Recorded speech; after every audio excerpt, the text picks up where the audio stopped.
แม้กัสสปะนั้นก็บรรลุทุติยฌานมีสภาวะที่จิตเป็นหนึ่งขึ้นมามีความผ่องใสในภายในไม่มีวิจารไม่มีวิตกกล้ามีแต่ปีติสุขอันเกิดจากสมาธิอยู่เท่าที่เธอต้องการเพราะว่าปีตินั้นจางคลายไปเราได้มีอุเบกขามีสติสัมปชัญญะที่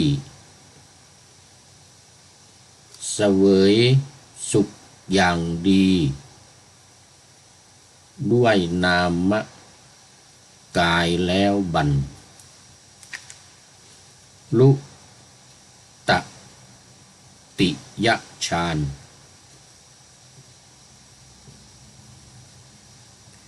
ที่ท่านพระอริยันทั้งหลายพากันสรรเสริญว่าผู้ได้ฌานเป็นผู้มีอุเบกขามีสติอยู่สุขเย็นได้ตราบเท่าที่เป็นสิ่งที่เรานี้ต้องการเพราะปีติจางคลายไปแม้กัสสปะนั้นก็เป็นเช่นเดียวกันคือมีอุเบกขามีสติสัมปชัญญะสุขสันต์เป็นผู้ที่บรรลุได้บรรลุตติยฌานที่อริยันทั้งหลายสรรเสริญว่าผู้ได้ฌานนี้เป็นท่านผู้มีอุเบกขามีสติอยู่สบายขอถวายความนอบน้อมแด่พระรัตนตรัยมีพระพุทธเจ้าเป็นต้นขอถวายความเคารพพระมหาเถระพระเถรานุเถระเจ้าคณะพระสังฆาธิการทั่วโลกมีพระเดชพระคุณพระธรรมเสนาบดีเจ้าคณะภาค7วัดพระธาตุดอยสุเทพเป็นต้นและขออำนวยพรแด่ท่านผู้ฟังท่านผู้ชมสาธุชนพุทธบริษัททั้งหลายวันนี้รายการพระไตรปิฎกลอยฟ้าก็ลอยมา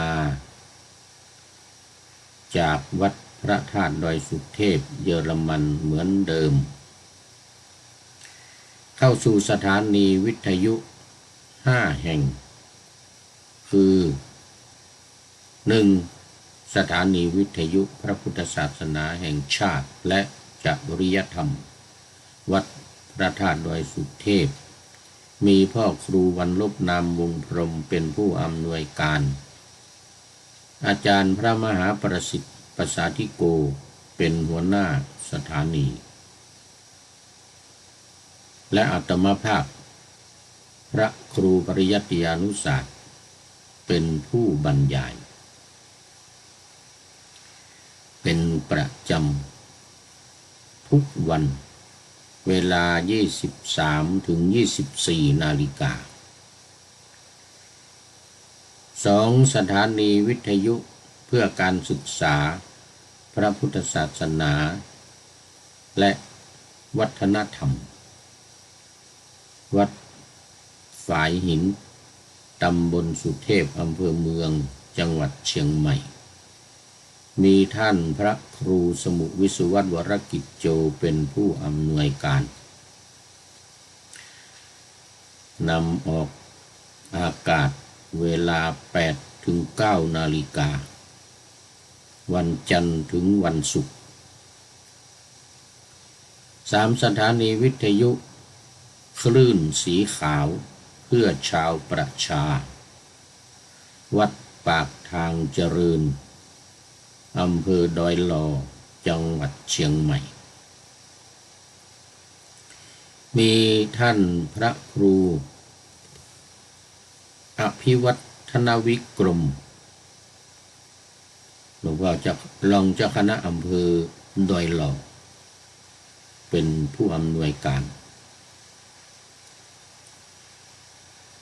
4. สถานีวิทยุชุมชนคณะสงฆ์อำเภอฝางวัดพระพุทธบาทอุดมหรือน้ำบ่อสาวาอำเภอฝางจังหวัดเชียงใหม่มีพระเดชพระคุณหลวงพ่อพระครูสุจิตรานุรักษ์เจ้าคณะอำเภอฝางเป็นผู้อำนวยการและสุดท้ายสถานีที่ 5คือมจล.วิทยาลัยสงฆ์นครลำปางมีอาจารย์จีรศักดิ์ปันลำเป็นผู้อำนวยการ3 สถานีนี้ออกอากาศเวลา 8-9 นาฬิกาเหมือนกันแล้วก็ทุกวันเหมือนกันต้องขออนุโมทนาขอบคุณท่านผู้อำนวยการทุกๆสถานีสำหรับวันนี้ก็ยังอยู่ที่วัดพระธาตุดอยสุเทพวันนี้ดึกไปนิดหนึ่งที่เมืองไทยเที่ยงคืนแต่ที่นี่ยังเดี๋ยวก่อนที่นี่ยังไม่ดึก1:11 นาที แต่ว่าที่เมืองไทยคงหลับกันไปหมดแล้ว FC ทั้งหลายหลับไปหมดแล้วยังมีอยู่ก็ FC ในต่างประเทศในเยอรมันใน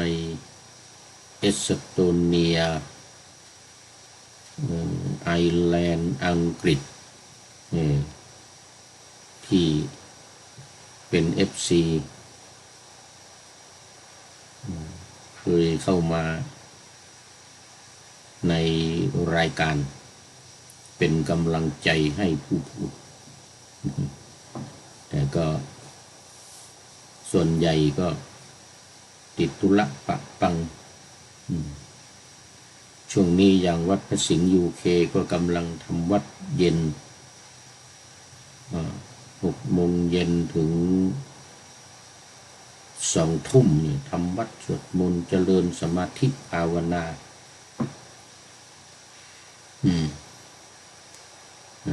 FC ทั้งหลายก็เข้ามาดูกันทีหลังอย่าง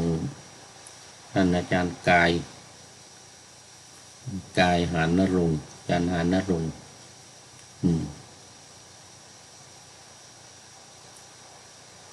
ธรรมโสพโนหรือท่านพระครูเจ้าอาวาสท่านพระครูศรีสิงหกิจวิเทศท่านอาจารย์ท่านมหาธีรศักดิ์ของเรา แต่ว่าตอนนี้ในช่วงนี้ ช่วงนี้ทุ่มสองทุ่ม6 โมงเย็นทุ่ม2 ทุ่มนี่เป็นเวลาทำวัดสวดมนต์รู้สึกอังกฤษนี่จะก่อนเยอรมันนี่1 ชั่วโมงนะ1 ชั่วโมงหรือ2 ชั่วโมงนี่แหละตอนนี้รู้สึกว่าจะยังประมาณ5 โมงเย็น6 โมง6 ชั่วโมงหรือ6 หรือ6ก่อน1 ชั่วโมงก่อนที่นี่6 ชั่วโมงก่อนที่นี่1 ชั่วโมงเอาละตอนนี้ก็เข้ามาสู่เนื้อหาสาระของพระไตรปิฎกวันนี้ยังอยู่สูตรเดิมคือฌานาภิญญสูตรนะก็เป็นสูตรที่ว่าด้วยฌานและอภิญญา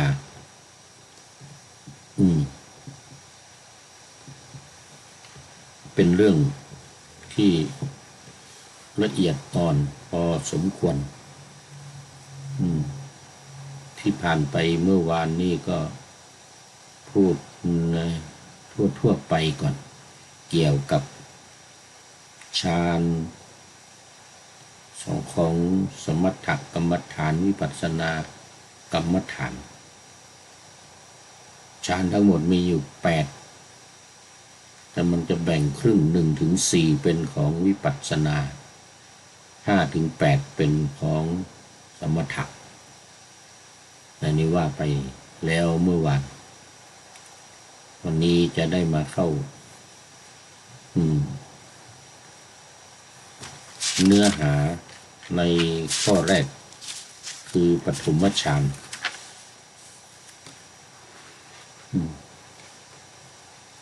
เหมือนที่เคยปาหน้าไว้เมื่อวานว่าฌานาภิญญสูตรพูดเรื่องฌานอภิญญาพุทธองค์ตรัสว่าเรานี้สงัดจากกามและอกุศลทันบรรลุปฐมฌานงาม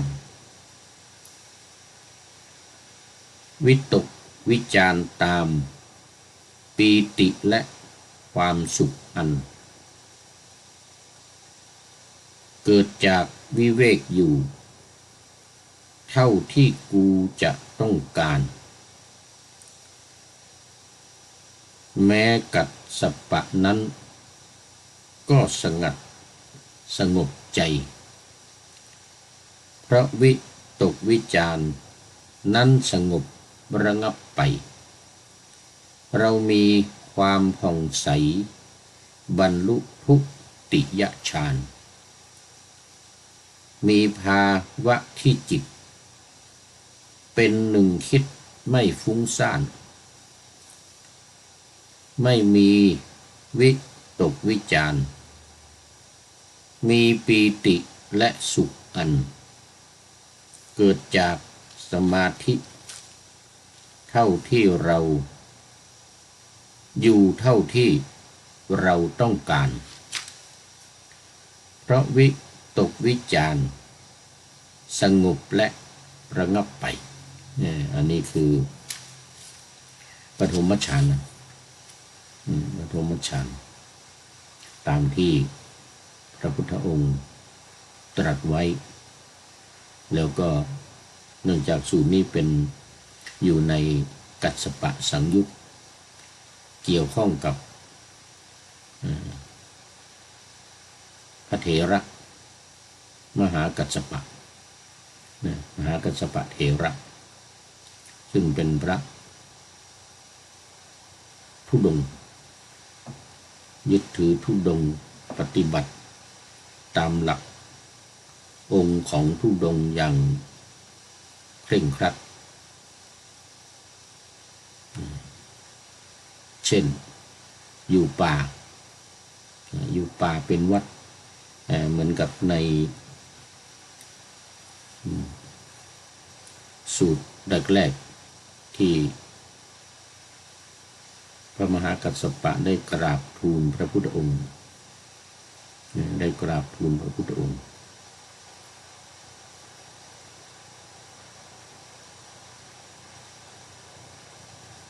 ใน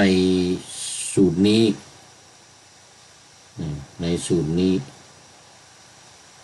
พระพุทธองค์ก็ได้ตรัสกับท่านพระมหากัสสปะว่าเราได้ฌานอย่างฌานที่หนึ่งเนี่ยแม้กัสสปะเธอก็ได้ฌานแล้วแนะนำให้ท่านพระมหากัสสปะเนี่ยสอนเทศสอนให้กับภิกษุทั้งหลาย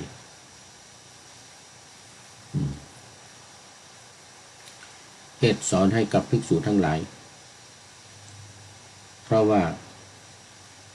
เธอเป็นผู้ที่ได้ฌานเหมือนกับเราเหมือนกับตถาคตและท่านพระมหากัสสปะก็กราบทูลพระพุทธองค์ว่าธรรมองค์นี้ก็อยากจะสอนอยู่เหมือนกัน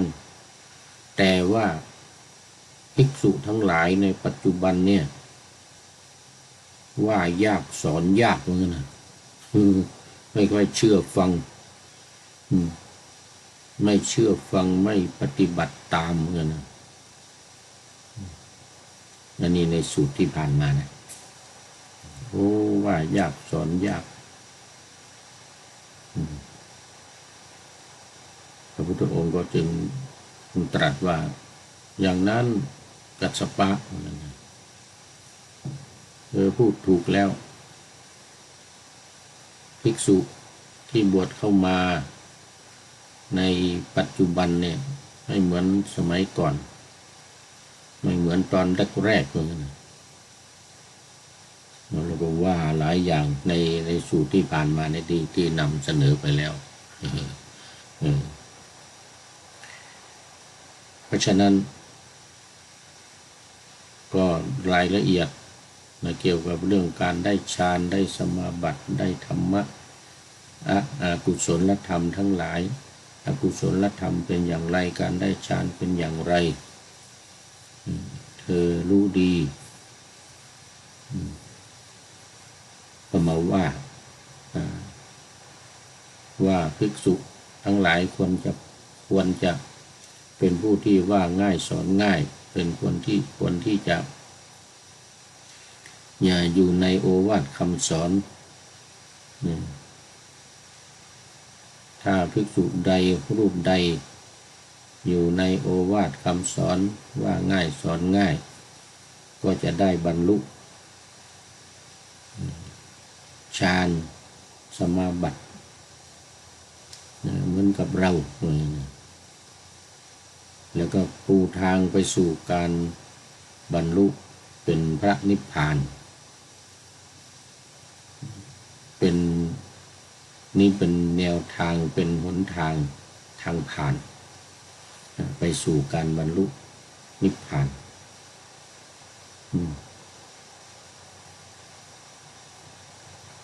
แต่ว่าการปฏิบัติที่ว่าเข้าฌานได้ฌานนี้ก็เป็นสิ่งที่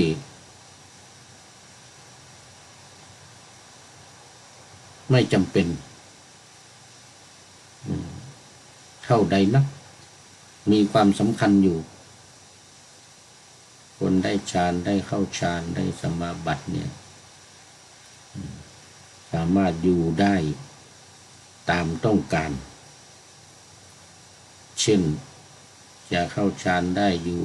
7 วัน15 วัน1 เดือนสามารถอยู่ได้ตามความต้องการไม่ต้องกินข้าวกินน้ำมันจะเกิดปีติเกิดความสุข ไม่หิวข้าวไม่หิวข้าวไม่หิวน้ำขณะมาถึงขณะที่เข้าฌานอยู่นี่นะมาถึงได้ฌานนะเข้าฌานกับได้ฌานจะต่างกันอย่างที่เคยพูดนี่มาเรียกบ่อยๆที่ได้ทำความเข้าใจให้กับทุกท่านบางทีคนก็เข้าใจว่าผู้พูดเนี่ยอาตมาเนี่ยพูดอวดอุตริเป็นอาบัติมีคนเคยโทรเข้ามาด่าเคยเนี่ยคอมเมนต์เข้ามาเนี่ยเข้ามาด่าเข้ามาว่าก็ได้ความจริงก็ได้ทำความเข้าใจไปว่าที่พูดเนี่ยไม่ได้หมายถึงว่าได้ฌานที่พูดนี่คือการเข้าฌานว่าเข้ายังไงและได้ฌานได้ยังไงแต่ที่ว่าเราเนี่ยนะไม่ได้หมายถึงผู้พูดนี่หมายถึงพระพุทธเจ้าพุทธองค์ตรัสว่าเรานี้สักงัดจากกามอย่างเงี้ยในพระไตรปิฎกนี่พุทธเจ้าก็ตรัสไว้ภิกษุทั้งหลายเราสงัดจากกามและอกุศลธรรมทั้งหลายบรรลุปฐมฌานอย่างเงี้ยเป็นพุทธดำรัสหรือเป็นพุทธพจน์หรือพุทธวจนะขององค์สมเด็จพระสัมมาสัมพุทธเจ้าไม่ได้หมายถึงว่าเราเนี่ยได้บรรลุฌานไม่ใช่มันก็จึงมีคนเข้าใจว่าเราพูดเนี่ยเหมือนกับเป็นคนที่ได้ฌานจริงไม่ได้เราจริงไม่ได้ไม่ใช่ของง่ายจริงไม่ได้แต่ว่าคนฟังแล้วนี่มันเหมือนกับว่าคนพูดเนี่ยได้ฌานอย่างนั้นก็เลยมีคนคอมเมนต์เข้ามาด่าเข้ามาว่า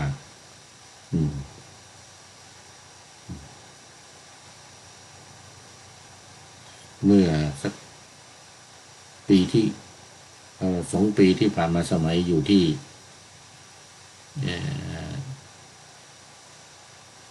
ไอร์แลนด์สมัยอยู่ที่ไอร์แลนด์ก็เลยทำความเข้าใจไปว่าที่พูดเนี่ยพูดตามที่พระพุทธองค์ตรัสไว้เท่านั้นการจัดรายการนี้ก็เหมือนกัน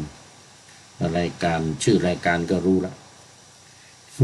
พระไตรปิฎกลอยฟ้านี่นะก็คือการเอาพระไตรปิฎกเนี่ยมาลอยฟ้ามาพูดออกอากาศไปทางวิทยุไปทางอินเทอร์เน็ตทางเฟซทางไลน์ยูทูบแต่พูดตามพระไตรปิฎกว่าไว้เขียนไว้เท่านั้นเท่านั้นก็อย่าได้เข้าใจผิดว่าผู้พูดเนี่ยได้ฌานเพราะว่าการพูดถึงการเข้าฌานการได้ฌานเพียงแต่พูดถึงว่าพระพุทธเจ้าได้พระพุทธเจ้าตรัสว่าอย่างนี้เราเนี่ยหมายถึงพระพุทธเจ้าไม่ได้หมายถึงอาตมานี่นะ ไม่ได้หมายถึงอาตมานี่จนมีคนเข้าใจผิดคิดว่าอาตมานี่อวดตัวเป็นอาบัติปาราชิกเลยเขาก็มีเจตนาดีแต่เขาคงมีเจตนาดีอยู่กลัวว่า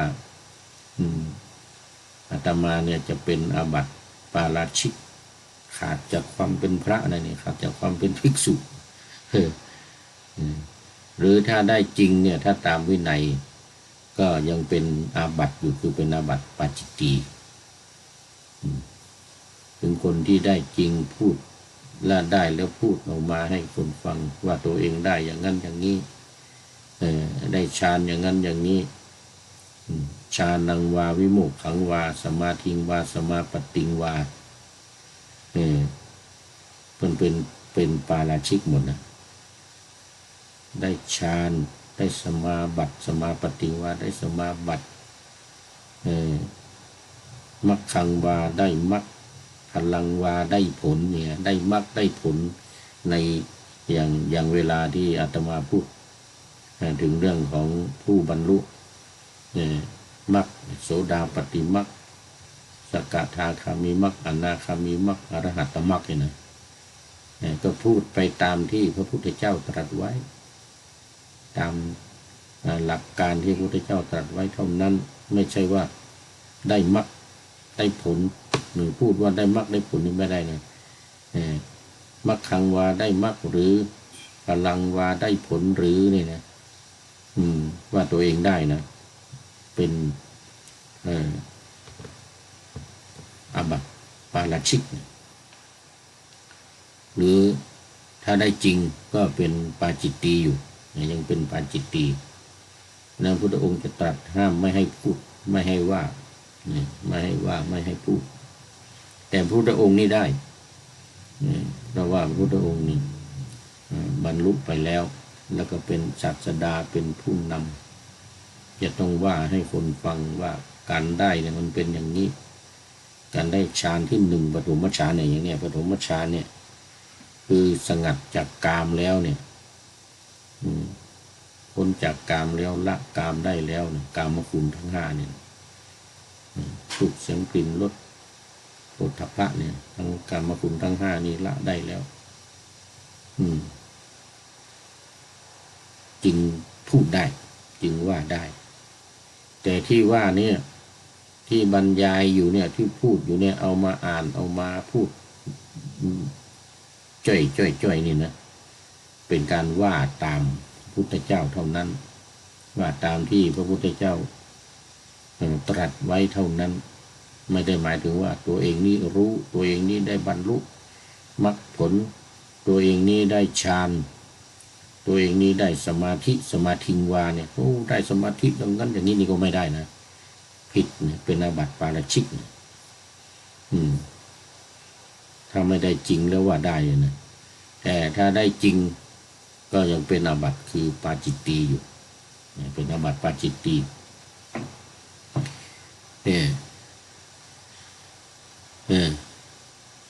สมาธิงบาสปติงบาสมาปติงบาสมาธิงวาสมาปติงบามัคคังวาพลังวาได้มัคได้ผลได้สมาธิได้ส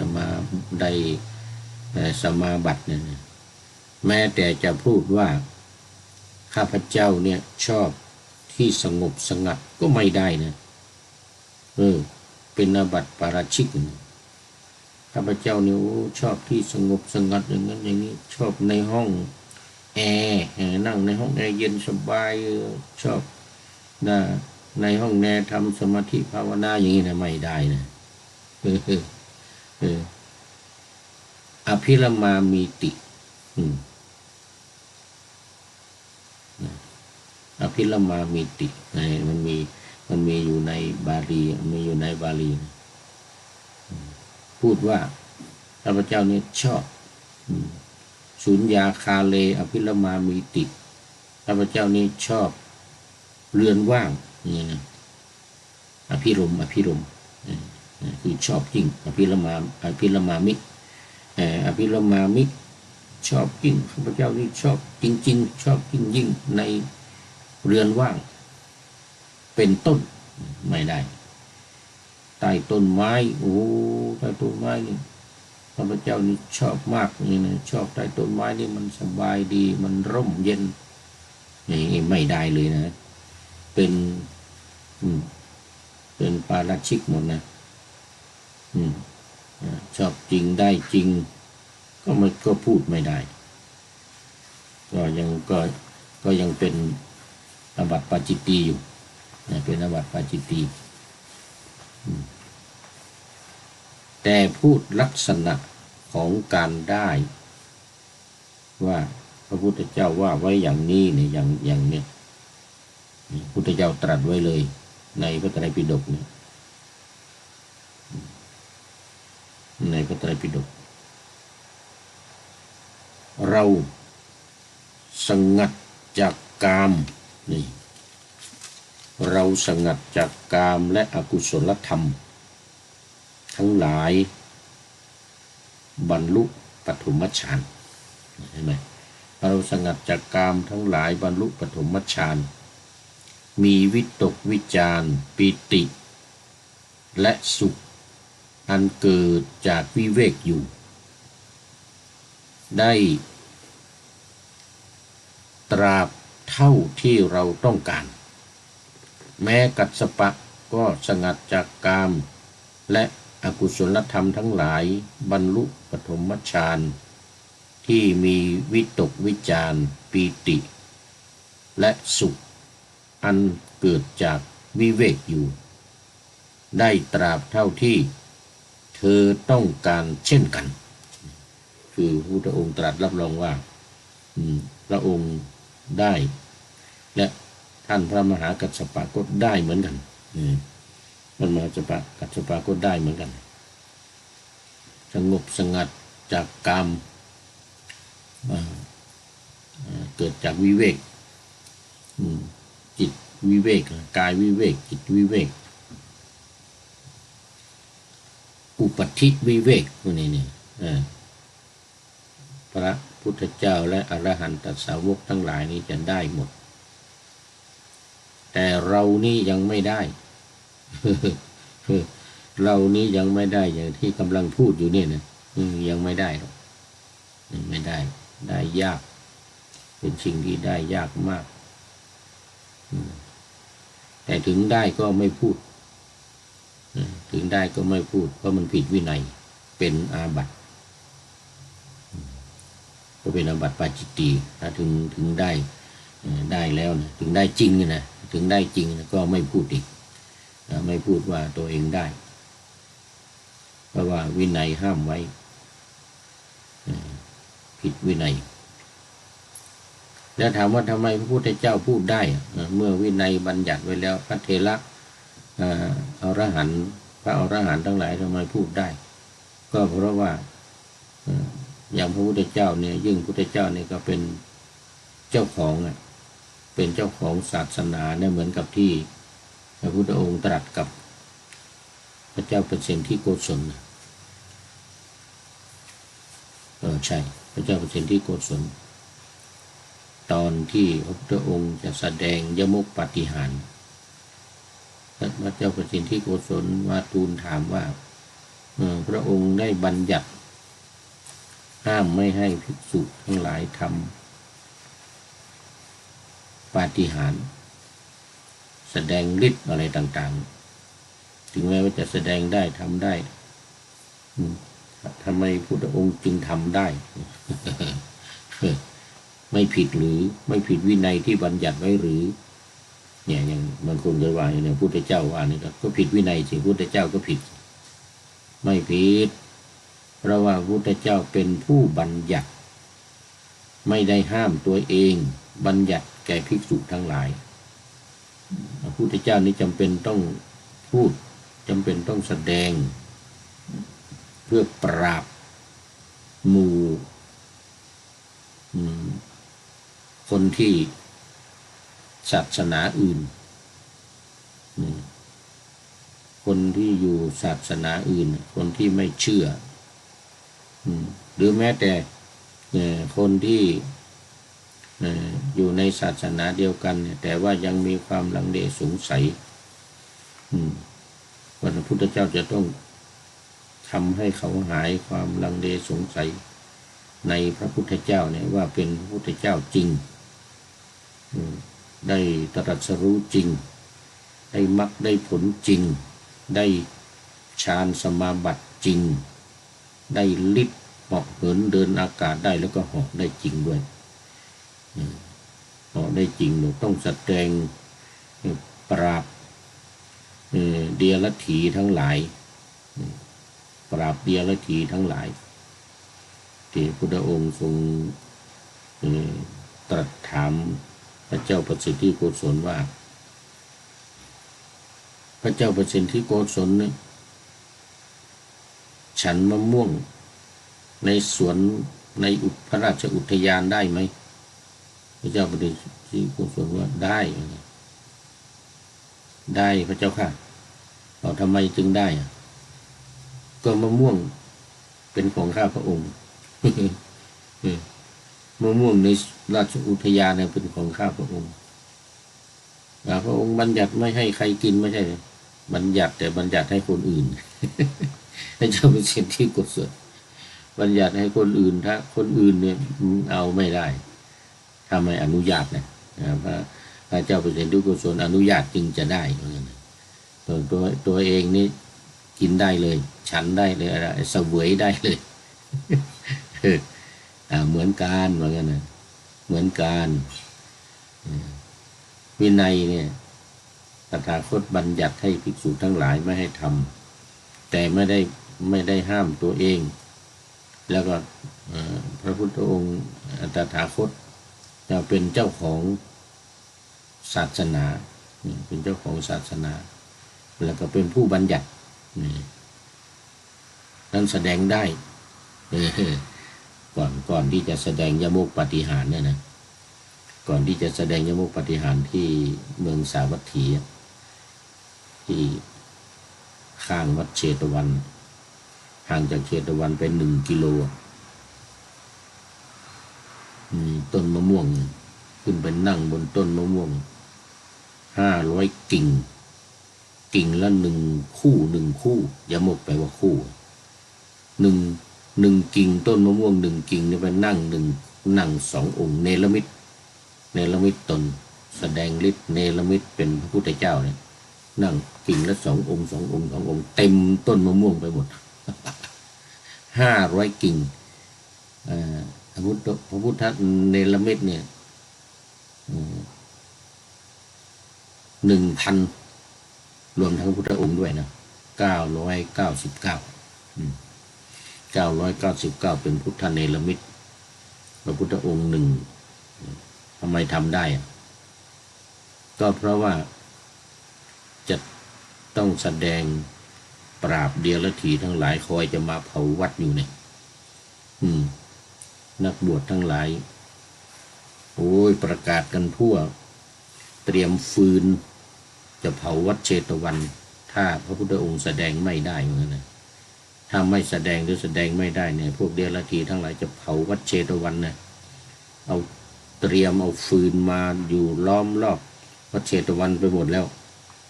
จะเผาวัดเชตวัน จะเผาวัดเชตวันเนี่ยเพราะนั้นจะต้องปราบหมู่นี้ปราบหมู่นี้ให้ไม่ให้เผาวัดเชตวัน พระพุทธองค์ประกาศแต่เมืองราชคฤห์เนี่ยประกาศแต่เมืองราชคฤห์แต่แล้วจากราชคฤห์เนี่ยประกาศว่าจะแสดงที่เมืองสาวัตถีที่ข้างวัดเชตวันหมู่เดียรถีทั้งหลายหมู่เดียรถีคือนักบวชนอกศาสนานะนักบวชนอกศาสนาสมัยนั้นก็มีนักบวชศาสนาพราหมณ์นี่แหละแล้วก็ศาสนาเชนนี้ไม่มาหรอกแต่หมู่ศาสนาพราหมณ์เลยคำว่าเดียรถีหมายถึงว่านักบวชนอกศาสนาพุทธมาเตรียมกันเอาฟืน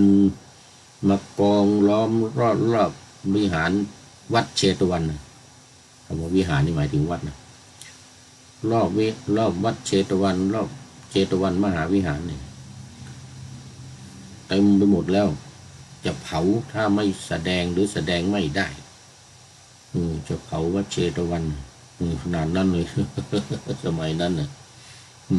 เพราะนั้นจะต้องปราบหมู่เนี่ยขึ้นเหยียบที่เชตวันนะเชตวันมันก็อยู่บนภูเขาเล็กๆเหมือนกันนะเป็นภูเขาสูงเล็กๆเป็นเนินสูงแล้วก็ ต้นมะม่วงมันอยู่โน่นห่างจากวัดเชตวันไปหนึ่งกิโลนะ1 กิโลเมตรเนี่ยนะพุทธองค์ก็ยืนอยู่บนยอดเขายอดเขาในเชตวันเนี่ยก้าวไปก้าวขาขวานี่นะขาซ้ายยังอยู่ที่เชตวันนะขาขวาไปเหยียบบนต้นมะม่วงที่ว่ามี500 กิ่งเนี่ยนะต้นมะม่วงไปเหยียบบนต้นมะม่วงนู่นขานี่ก็เสร็จแล้ว2 ข้างนี่นะมีที่ใต้จักรแลของพระพุทธองค์เนี่ยนะมีน้ำร้อนไหลออกท่อน้ำร้อนไหลออกนี่1 ท่อน้ำเย็นไหลออก1 ท่อมันจะคู่กันนะมันจะมกปฏิหารย์ไปว่าคู่ไอ้ท่อน้ำร้อนเนี่ยนะก็ไปตกใส่หมู่เดียรถีหมู่มิจฉาทิฏฐิหรือญาติโยมหรือประชาชนที่มีมิจฉาทิฏฐินะมีเป็นมิจฉาทิฏฐิหมู่พระเดียรถีนี่วิ่งกันหัวล้างข้างแตกเลยผมวิ่งนี่โดนน้ำร้อน โดนน้ำร้อนที่มันพุ่งออกไปจากพระวรากายของพระองค์นี่นะ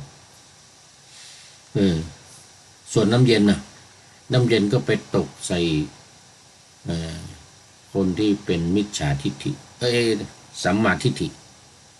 ตกใส่คนที่เป็นสัมมาทิฏฐิที่จะมาคอยดูสาธุการจะมาคอยสาธุการที่พุทธองค์จะแสดงยมกปาฏิหาริย์เนี่ยนะแต่ไม่ใช่คนที่จะมาคอยจับผิดนะ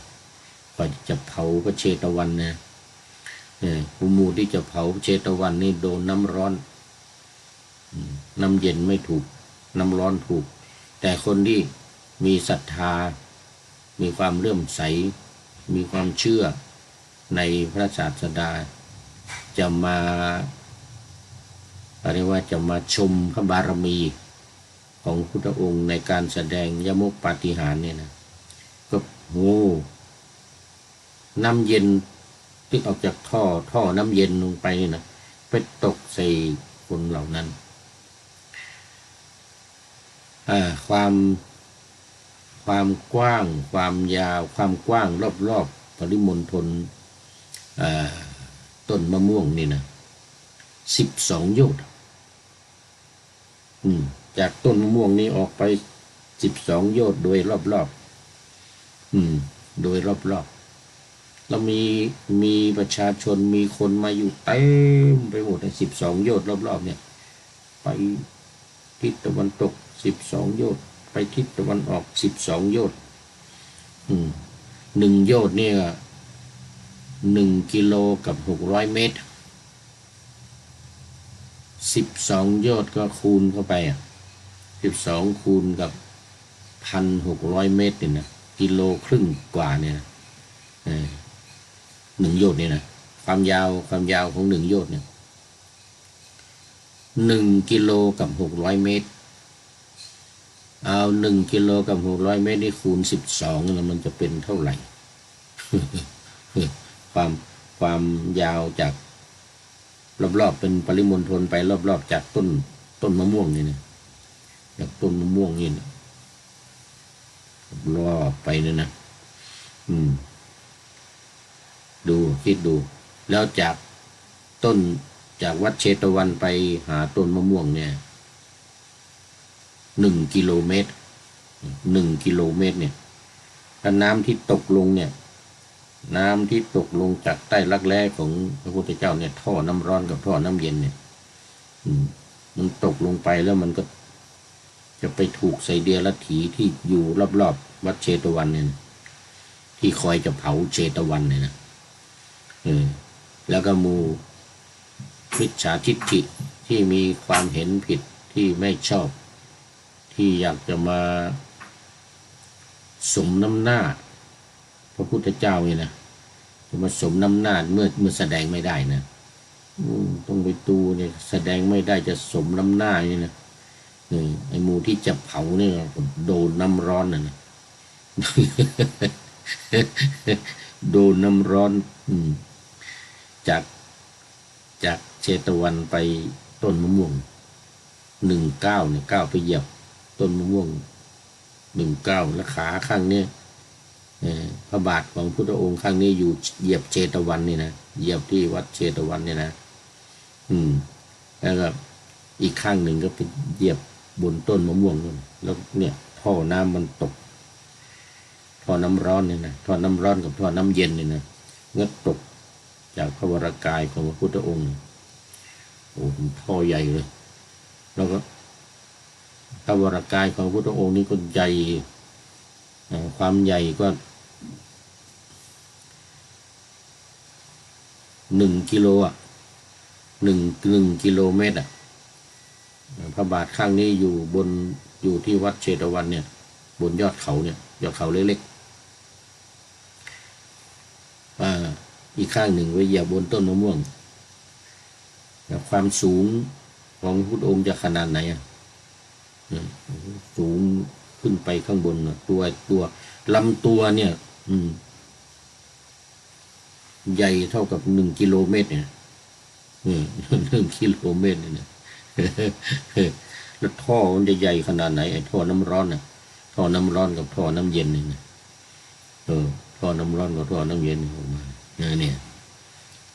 อันนี้เป็นเหตุผลที่พระพุทธองค์จะแสดงยมกปาฏิหาริย์ไปจะปราบหมู่เดียรถีทั้งหลายเนี่ยหมู่ที่จะเผาวัดเชตวันเนี่ยนะเดี๋ยวเผาวัดเชตวันเนี่ยนะแล้วให้คนทั้งหลายได้รู้ว่าโอ้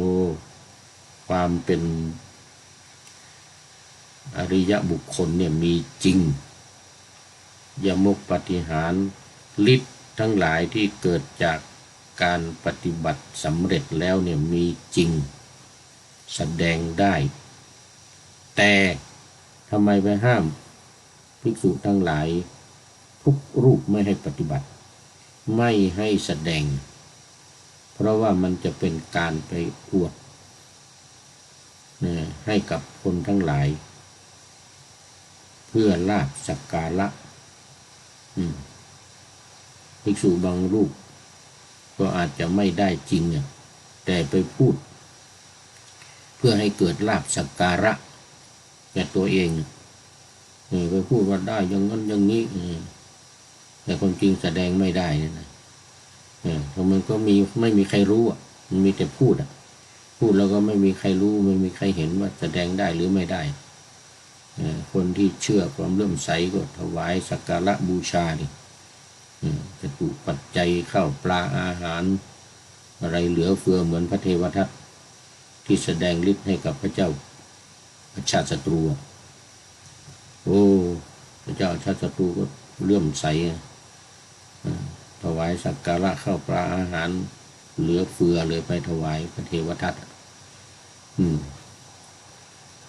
วันหนึ่ง50เล่มเกวียนนะไปถวายพระเทวทัตพร้อมกับสานุสิทธิ์ลูกศิษย์ของพระเทวทัตพระเทวทัตก็มีลูกศิษย์เยอะเลยที่นี่มีลาภสักการะมากเพราะว่าพระเจ้าชาติศัตรูถวายแล้วก็ญาติโยมทั้งหลายข้าทาสบริวารประชาชนก็เลื่อมใสกันมากถวายพระเทวทัตก็เอาไปถวายภิกษุสามเณรที่เป็นสานุสิทธิ์ลูกศิษย์พระเทวทัตเป็นจำนวนมากแต่อยู่ไม่นานนะพอเสื่อมพอฤทธิ์เสื่อมความจริงปรากฏพระเจ้าชาติศัตรูก็เลิกทรงยกเลิกไม่ถวายแล้วเพราะพระเทวทัตไม่ดีจะโปร่งพระชนพระพุทธเจ้าอะไรเงี้ยนะ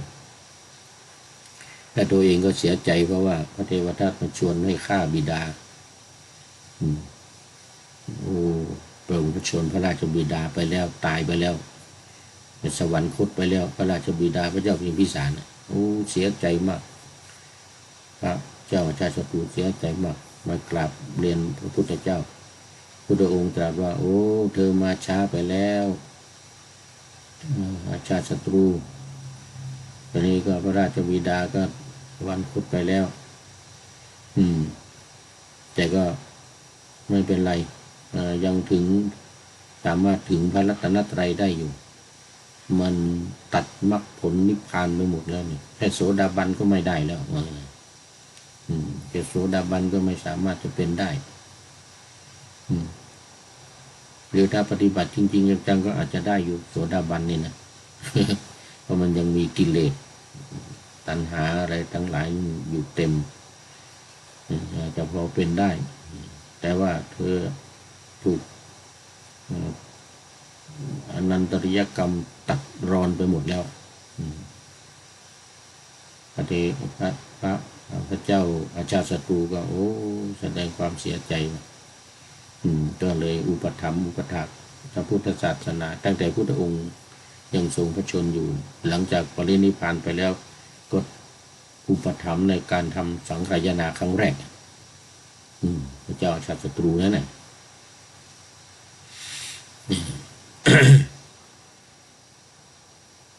พอ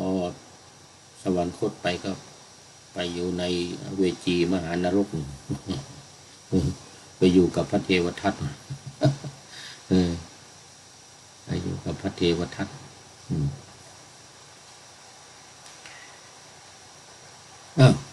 อะไรเนี่ยพูดอะไร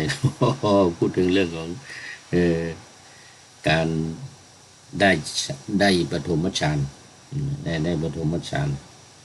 แล้วนะปฐมฌานนี้ก็คือ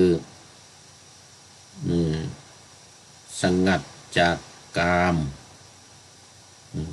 คุณทั้งห้ารูปเสียงกลิ่นรสโผฏฐัพพะเนี่ยนะไม่มีละได้แล้วก็อกุศลธรรมทั้งหลายทั้งหมดเลยอกุศลธรรมทั้งหมดที่ไม่ดีทั้งหลายโดยเฉพาะที่จำแนกไว้ก็เป็นกุศลและอกุศลกรรมบท10 อย่างทางกาย3ทางวจี4มโน3กายกรรม3วจีกรรม4มโนกรรม3ที่เป็นอกุศลธรรมที่เป็นทุจริตแต่พระพุทธองค์ละได้หมดละได้หมดสงัดจากอกุศลธรรมทั้งหมดทั้งปวง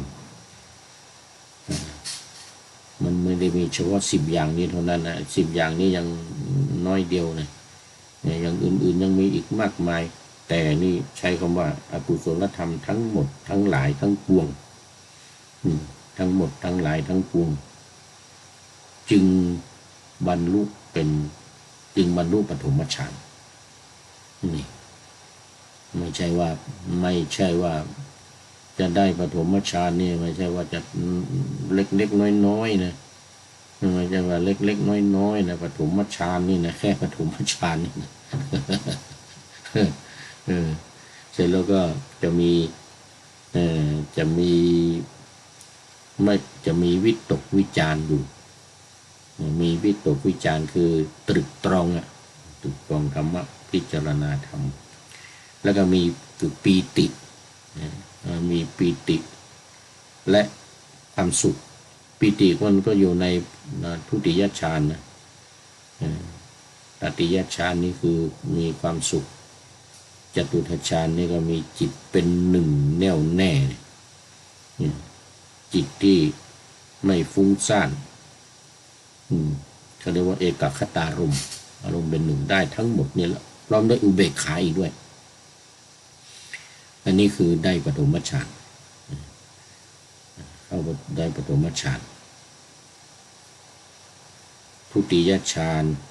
ตติยฌานจตุตฌานเดี๋ยวจะว่าเดี๋ยวค่อยๆว่ากันวันต่อไปวันนี้คนจริงป่าหน้าธรรมะไว้แล้วเหมือนกันเนี่ยทุติยฌานเนี่ย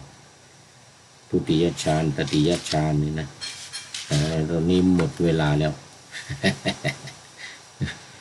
มัวโอวิหารลายเดี๋ยววันต่อไปก็มาพูดคุยกันอีกเอาเป็นว่าปฐมฌานเนี่ยกายสงัดกายวิเวกจากกามในประการหนึ่ง แล้วก็สองอกุศลธรรมทั้งหลายสงัดจากอกุศลธรรมทั้งหลายหมดเป็นกุศลธรรมเลยทีนี้กายกรรมสามวจีกรรมสี่มโนกรรมสามนี่เป็นกุศลเลยไม่ฆ่าสัตว์ไม่ลักทรัพย์ไม่ประพฤติผิดในกามนี่กายกรรมวจีกรรมก็ไม่พูดเท็จไม่ส่อเสียดไม่พูดเพ้อเจ้อ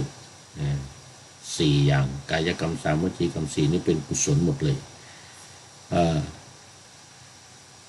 มโนกรรมอีกสามก็คือไม่โลภไม่พยาบาทแล้วก็เห็นชอบตามทำนองของธรรมอะไรทิฏฐุชุกกรรมมีความเห็นชอบเป็นสัมมาทิฏฐิแล้ววันนี้หมดเวลาผมขอนำรายการจากท่านผู้ฟังไปก่อนขอนำพระไตรปิฎกลอยฟ้าไปจากผู้ฟังทั้งหลายในโลกล่า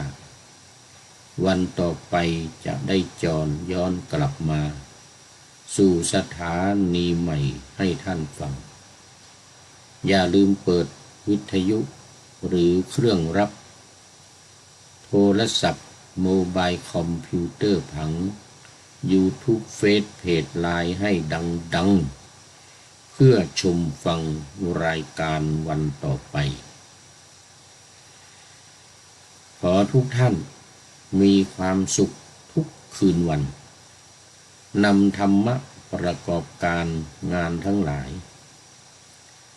เช่นขยันทำงานทางวาจากายใจขวัญขวายกิจการงานนานาบำเพ็ญสาธารณประโยชน์เว้นสิ่งที่มีโทษโหดเยี่ยงสาประกอบแต่กรรมดีมีราคาแสวงหาเงินทองครองใจคนเสียสละพละทรัพย์นับมากน้อยไม่ให้ล้านก็ให้ร้อยไม่ด้อยผลเอื้อคนรวยช่วยคนยากฝากคนจนให้ทุกคนเท่ากันมากตรฐานเดียวขอเจริญพร